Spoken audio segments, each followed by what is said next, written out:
This is the Aldora devlog. Let us begin. Okay, so when it comes towards things that I did yesterday, when it comes towards the profession system, I actually did quite a few different types of things when it comes towards that for today as well. Number one, if we jump in towards the actual game as a whole at this moment in time, we can actually have a gander at the profession system. Now, I'm doing this because I'm actually in the radius. Now, jumping in towards this, we can actually see that I've actually been able to spawn and also fix the tooltips for this. There is some minor bug issues when it comes towards the tooltips, however, at the end of the day, not that much of a problem. However, we do have quite a lot of copper and iron ore in our bags. When it comes towards the first step with crafting, it now has been resolved, so if you have enough of that item, you can craft and it won't make any more. If no duplicates will be made, so that is one thing that I am very happy with overall. The next thing of note when it comes towards the game today is I actually wanted to go over the mining professions. So I overhauled the stat system and everything else when it comes towards inside of this general box here, and I added all of the different types of fonts and all of the drop downs to go into this. Now we see that we've got reputations that's been applied, but professions is the one that's been applied as well. So we've got alchemy, carpenter, leatherworking, tailoring, builder, gathering, cooking and blacksmithing. So when it comes towards like your skill points and all that stuff with your gathering, obviously you're going to have a higher mark cap because that will be mixed with loads of other different types of things. And when it comes towards your professions, they're going to be at 100. The thing that I am going to do is you get 1 point per gathering node that you actually mine, cut down, fish or pick. Now, and then that's all gathered into one whole thing of gathering. The thing of note is with that is there will be skill caps on certain types of items, so you will require to have like a mining pick equipped or something to that effect in order to actually mine ore or do fishing or what have you, and it will just change out the skill stats with that. However, when it comes towards your blacksmithing and everything, I still haven't figured out how many skill points to reward per craft, because I want you guys to be able to get decently high up, but I don't want it to be overdone. It'll be something that I will have to do at a later date and think about a little bit more before I actually implement. I have put all the necessary code inside of it just to make sure.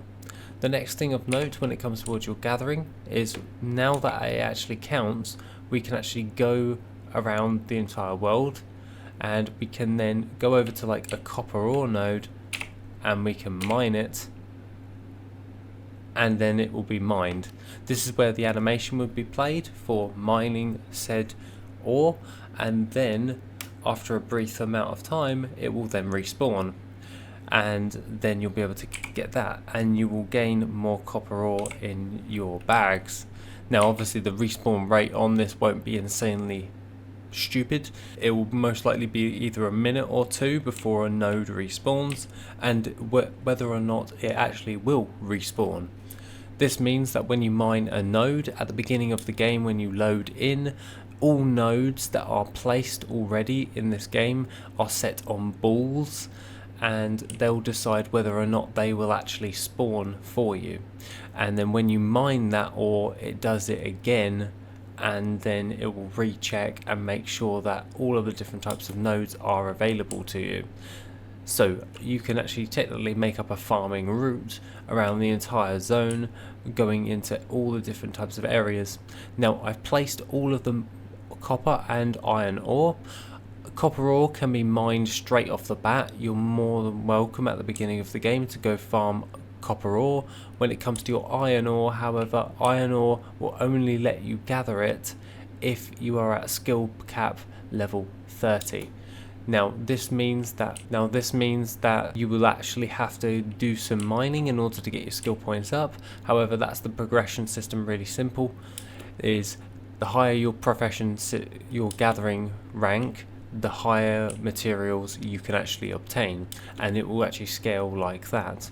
Every one of the grey mountains will provide you with ore, and now it's just a case of selecting which types of trees can be actually done. So I'll need to do a sprite for that, as well as having to do ones for fishing pools for the Zim Snapper, because you'll need that for the quest, and also implementing the mining pick, the gardener's gloves, the fishing rod, obviously, because we got that into one of our crafting professions, and also the lumberjack's axe, and then you can go from there. Now, the other type of thing is when you get into a higher zone, not just this zone. So for the demo, I want it just to be baseline, no complexity to it. It's literally equip your mining pick, you can mine an ore.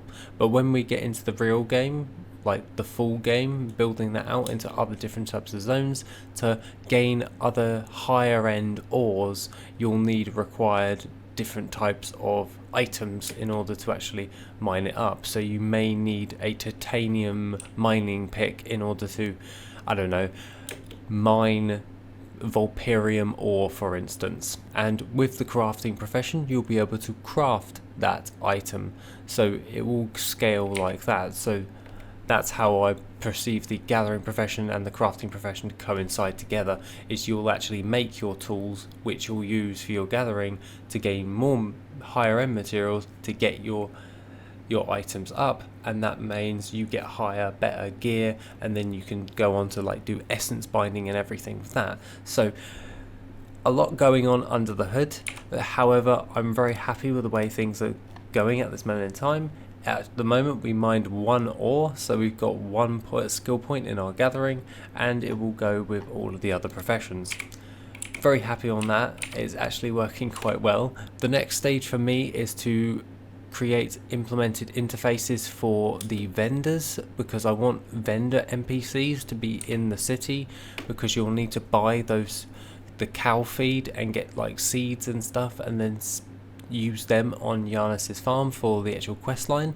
So for that one we'll have to create the vendor system, and along with that I may also, if I have time today, do the dialogue implemented interface. I sat down yesterday and I pretty much jotted out everything that I need for the demo build, and we have quite a few things in order to do. However, I want to get all of this sorted before the demo, and then we can then do play tests with everyone who can play it when I can get it onto Steam as the demo, and then we can iterate and make it even better, and then just build upon this even more while I'm working on the full game as a whole. And we can just keep a running total with the demo running in the background as well as all of that. Other than that, guys, that is pretty much everything I have to say for today. Take it easy, and I shall see you in the next video, which will be soon.